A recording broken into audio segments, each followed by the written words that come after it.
Welcome, Greek U Nation, to episode number 367 of the Fraternity Foodie Podcast. I'm your host, Mike Ayalon, CEO of Greek University.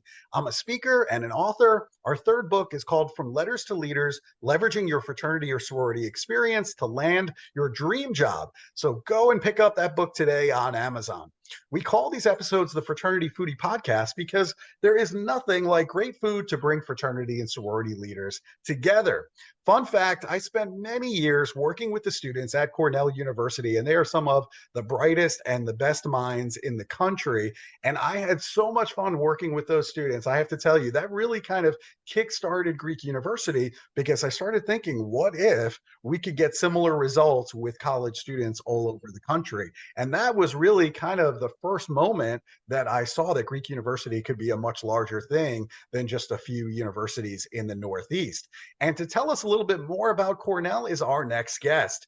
Jennifer Gershberg is a powerful and dynamic speaker who has given talks for numerous schools, student organizations, Greek chapters, and Panhellenic Associations. She has participated as a guest on several podcasts and on speaker panels concerning various topics that are critical to students. The audience members have called Jennifer extremely motivating, direct, highly empathic, and incredibly bright and engaging. In her talks, she inspires students to improve their confidence through developing core competencies that are lacking in most students. She covers topics such as time management, study strategies, achieving authentic confidence through competence, best approaches to essay and paper writing, professional communication and networking skills, student-faculty relationship building, and adaptability. She is a highly engaging and entertaining speaker, connecting naturally with her audience. I can't wait to jump in. Welcome to the show, Jennifer.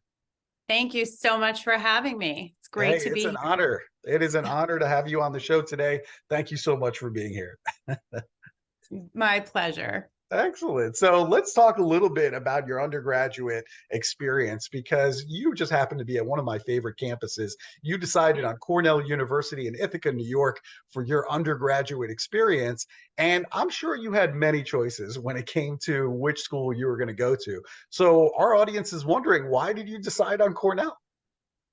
Well, I actually visited Cornell during my junior year in high school during spring break. My dad took me. He had gone to Cornell, so he was pushing very hard.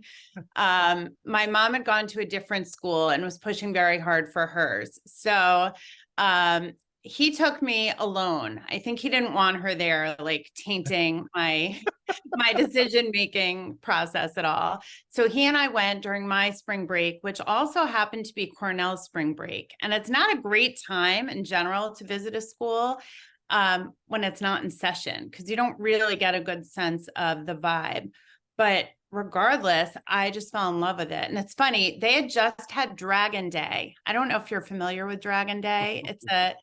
It's a very long-standing tradition where the architecture students make this huge dragon and parade it around campus. And they had just had it right before they started their spring break. So there was like trash everywhere, the remnants of the dragon. It was not looking its best and it was freezing cold, but I still loved it. So I figured if I love a school this much, against all odds, when it's not in session, when the garbage from the dragon is everywhere, I had to apply early decisions. That was it. I don't really know what other options I had because I applied early. So the decision was made for me. Yes, but I really loved it. Of course, the food is famous as well. And that was a big selling point. Yeah, you and I are definitely foodies, so Yeah. I get that Cornell would be attractive to you. And you know what? I mean, listen, Ithaca is gorgeous. I mean, come on, it is. It lives up to the hype. And I bet even with the dragon garbage everywhere, it's still one of the most beautiful, picturesque campuses that you'll ever see. It was spectacular. It's spectacular. I just loved it. I loved everything I heard about it. I loved the tour guide. He was super engaging. I still remember him all these years later. And I really just couldn't wait to start there. So It is pretty amazing how like you remember like small things like the tour guide and that sticks out in your yeah, mind. I bet he had no idea that, that he made such an impression on you, but clearly it made a huge difference for you. he was, yeah, it really did. My dad and I were both, I remember, just blown away by him and his charisma and, his excitement over the school Yeah, really spoke to us. that's awesome. And you got involved with fraternity and sorority life. You joined Tridelta at Cornell. So what made you choose this particular organization? Well, I mean, truly, I was ambivalent about rushing initially. I really wasn't sure. I didn't know much about the process. But honestly, I did it just to see sort of what it would be and for another housing option sophomore year, since Mhm. all my friends were rushing as well. But I didn't know much about any house going into it. But I loved it. The minute I stepped foot in the house, I remember my friend Margot, who rushed me. She was the first person I met in Tridelta, and we just hit it off immediately and are still friends, 100 years later. So everyone I met there was super nice. The friendship seemed really authentic, which is what I was looking for. So I just clicked immediately Yeah, with everyone I met there. that's such an important lesson, I think, for our listeners. I mean, you mentioned authenticity, and I think that's incredibly important, especially in the time when you see these Panhellenic recruitment videos, and there's nothing but glitter and speedboats, and it's like, well, that's not really authentic. We don't really do that. Absolutely. I mean, I think it's really important to sort of know yourself as well as any kid that age can know themselves. I think it's important to be honest with yourself about who you are, who your people are, what you're looking for, and go and get it and find it. And there are people for everyone. Yeah, So I went in sort of with my eyes as open as they could be. And I really didn't care about being, cool or prestigious or anything else. I wanted to find a really good network of friends, and that's exactly what I did. So yeah. Well, and that love goes into the second point, which is that people join people. It wasn't the big event that Tri Delta put on that made you want to join. It was the relationship with Margot. That's yeah. the reason why you joined. You wanted Yes. to hang out with Margot more. It's just Yeah, that simple. exactly. She's famous now. I'll have to tell her I talked about her. I'm sure she's going to watch the Oh episode and she'll yeah. be really happy with it.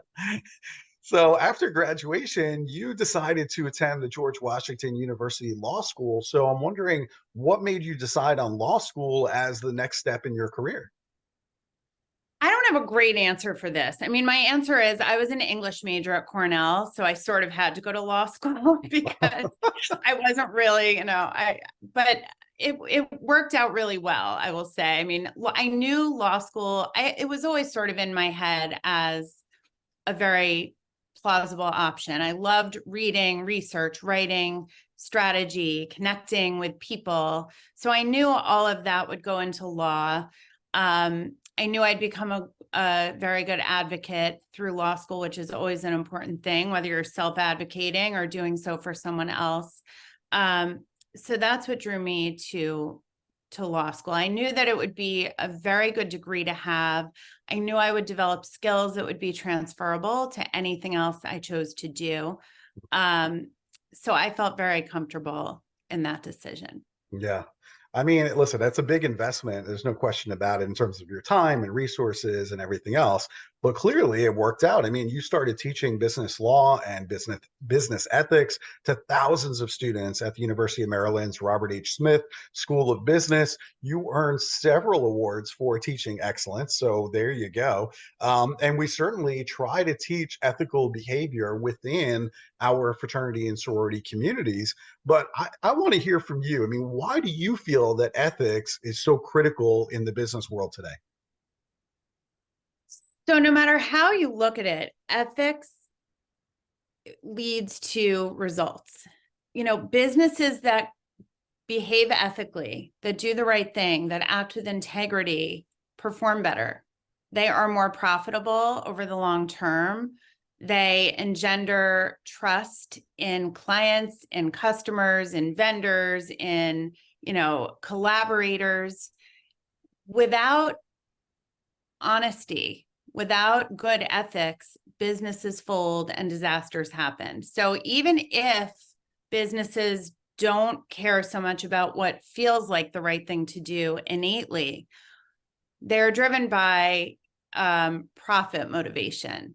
And businesses that are ethical profit more. There is so much research to back that up. So there's really no question that ethics are the driving force behind successful businesses. Yeah, I 100% agree with you. I wish that ethics came into the conversation much more in other classes. It doesn't have to be in an ethics class. I mean, we can teach ethics in any class, Yeah, and the importance of it. And I think, Robert Greenleaf's Servant Leadership is certainly a good book to pick up to kind of help with that understanding of why ethics are so important. And ultimately, I mean, Greenleaf makes the argument that, you're going to have to win over people's hearts and minds if you want to lead them in any business. I mean, you can pay somebody to move a refrigerator for you, with their sheer strength and their hands, but you're not going to win over their hearts and their minds that way. And so I think, it matters that we're doing good in the world and that we're treating people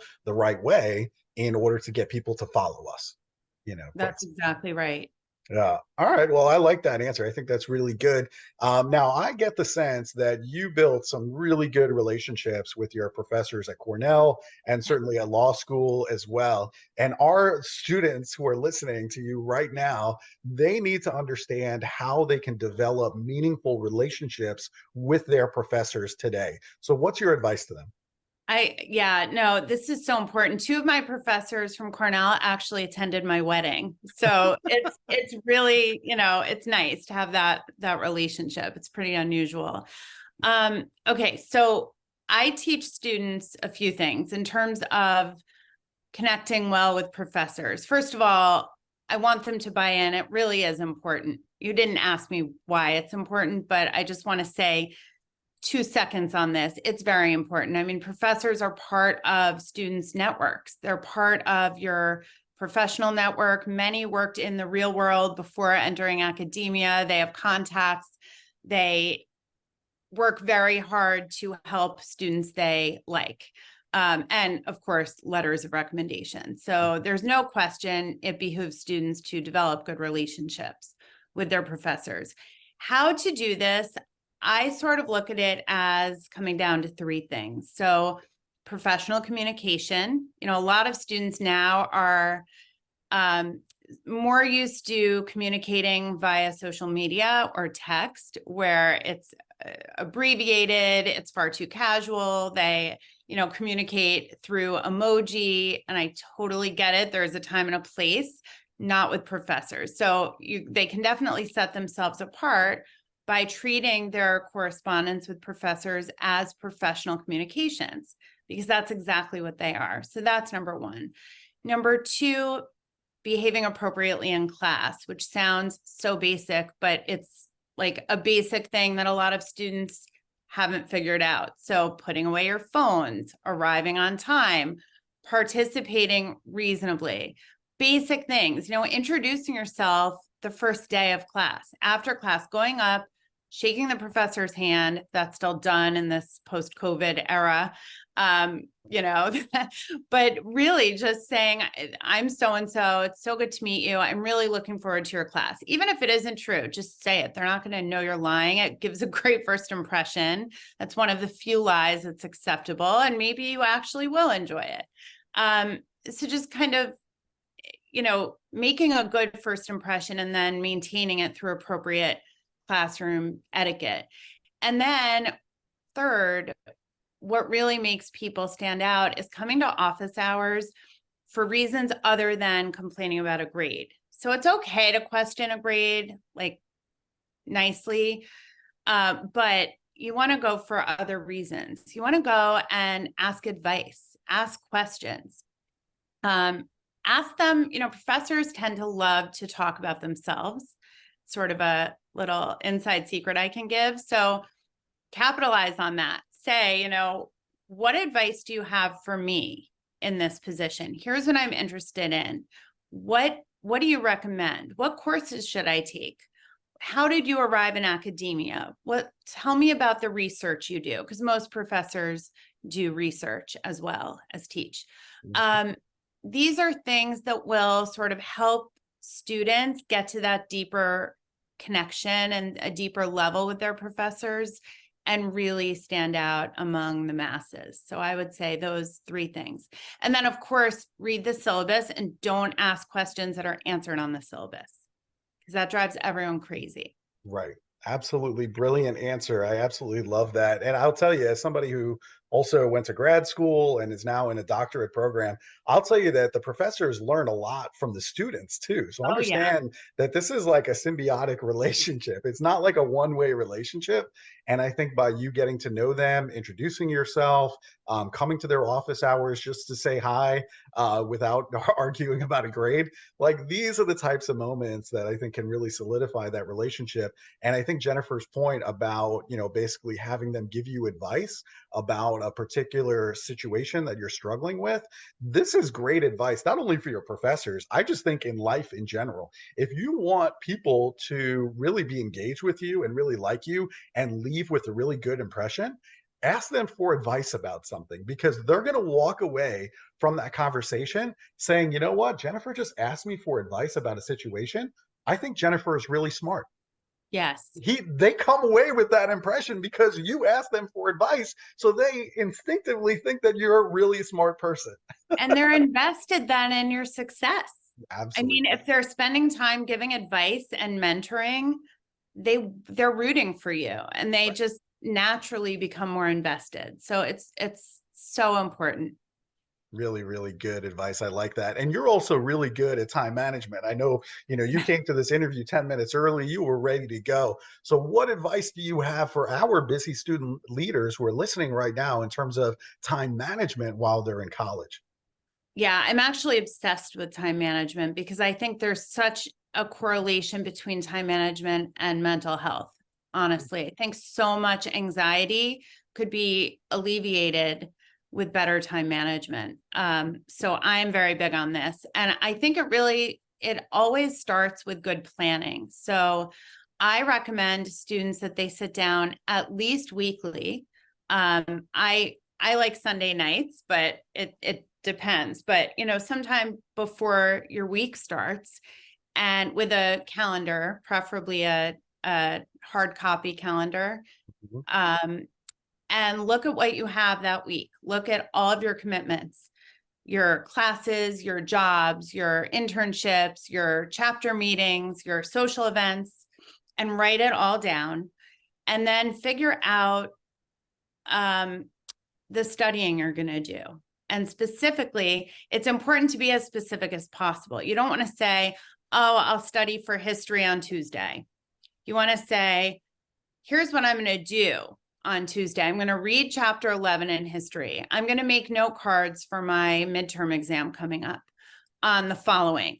I'm going to copy over my class notes from last week. Whatever it is, you want to write down when you're going to accomplish it. That makes it much less overwhelming to start. When you break big tasks down into small, actionable tasks, it's much easier to get started. It will avoid procrastination. And students hate this advice, but it's probably the most important thing they can hear. You've got to put your phone away when you're studying.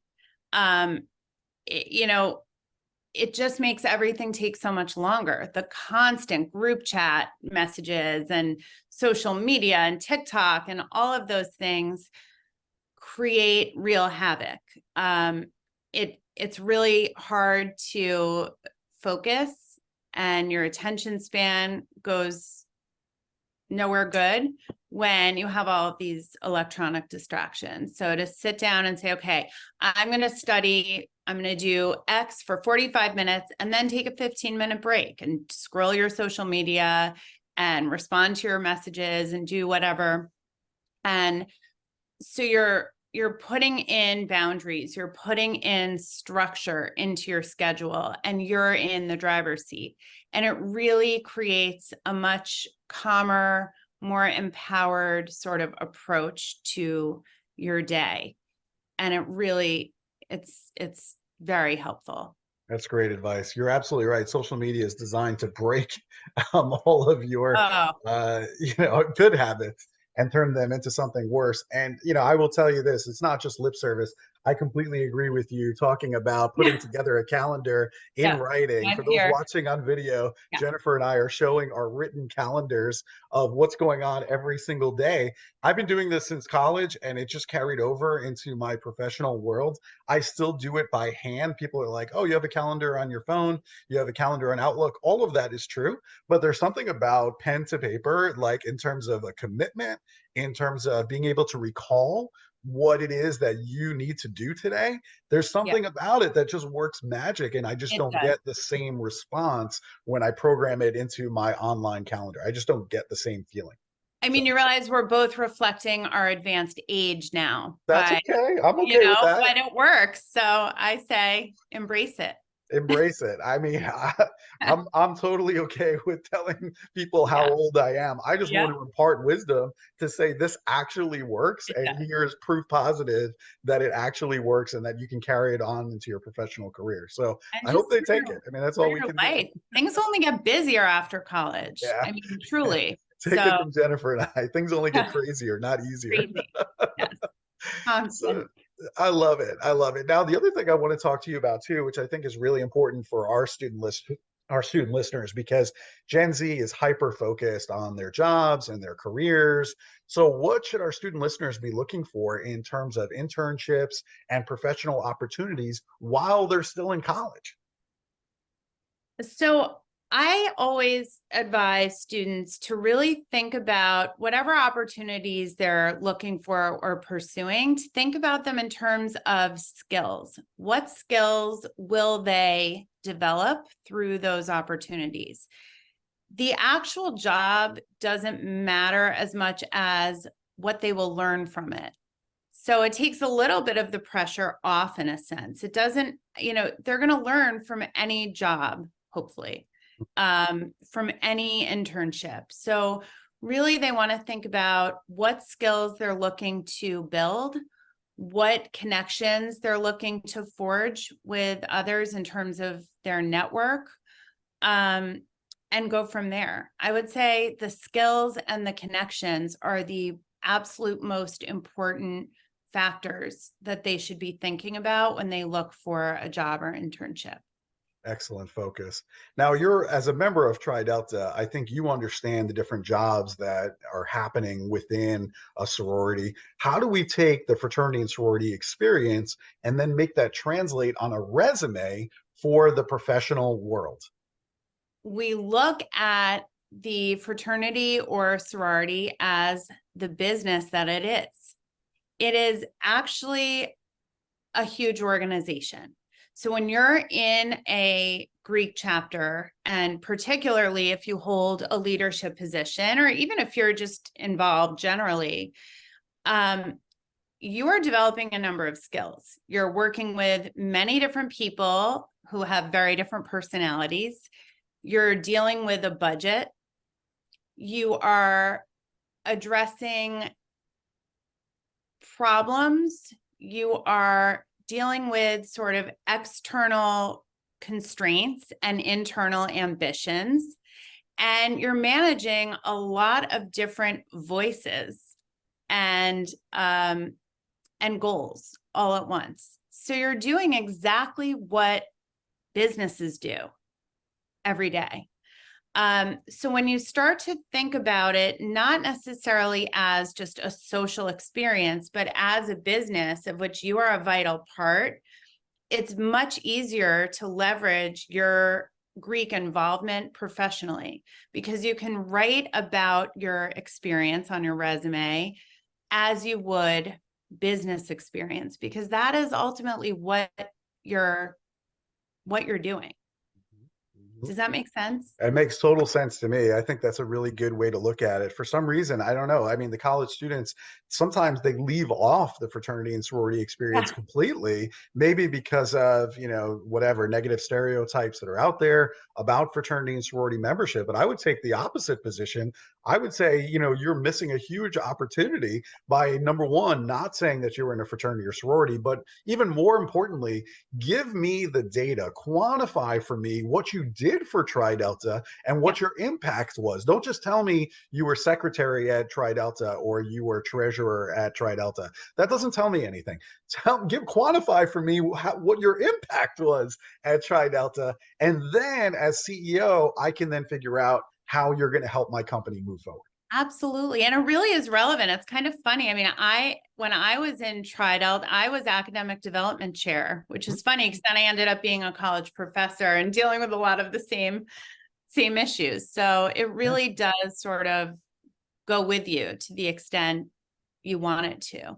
Yeah. And I definitely recommend keeping it on and really focusing again on the skills you've developed, on the experience you have, and writing it as you would write a description of any job experience you've had.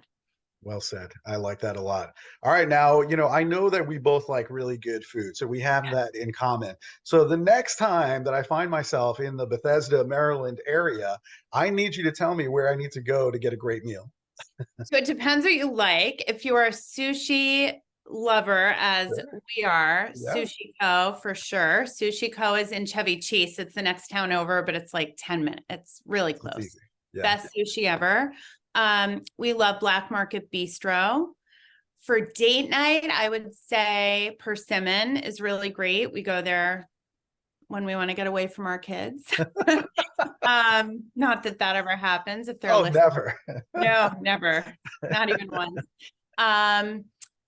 So I would say those things. And then this is a little embarrassing. I am late to the Joe and the Juice party, but I just discovered this like 2 weeks ago, and I am legitimately obsessed. They have a couple of locations in Bethesda. I know they're everywhere. It's like a chain, and I am positively in love with it. So we get it at least every weekend, sometimes twice. Wow. Have All you right. Well, had now Joe and you've given Juice? me a new chain that I need to go out and investigate Yes, because I've I'm never not- had it either. It's really an experience. Yeah. Trust me. All right, all of that sounds good. Yeah. And I tell you what, sushi, I miss a lot. I live in Nashville, Tennessee, but I'm originally a New Yorker, like for real, like Manhattan, New York City, New York. Okay. So Yeah. like I miss like the fresh like sushi that comes in there every single day. Like I miss that so much. So I think that's probably going to be my first stop. And Sushi Co. it's All the going to be way. sushi co. Yeah, Yep. there's no question. Okay. Well, this is Call good. me. Now I We'll have go. all my food arrangements the next Yeah. time I'm in town. This is great. All right. So if our listeners, if they want to book you to come and speak on their college campus, where should they go in order to connect with you? There are two places. My website is www.jgtalks.org. So jgtalks.org. And my Instagram is the Instagram handle is jgtalks.org. And I give a lot of tips on my Instagram. So they should follow and share as well for that. That's perfect. Jennifer, you have given us so much great information today. I can't even tell you how thankful I am that you're able to share this experience and this expertise with the college students. I say, so what? Yes, we are a little bit older. Okay, so we'll start with that. But with age comes wisdom. And I think you have so much to share with these college students. So I'm really grateful for you today. Thank you so much for having me. It was fun. Awesome. Well, thank you so much. I appreciate that, Jennifer. And to our listening audience, if you enjoyed this talk with Jennifer, make sure that you like it on social media. Make sure that you share it with other college students. And we look forward to seeing you on another episode of the Fraternity Foodie Podcast. Thanks so much for joining us. And we are going to see you next time.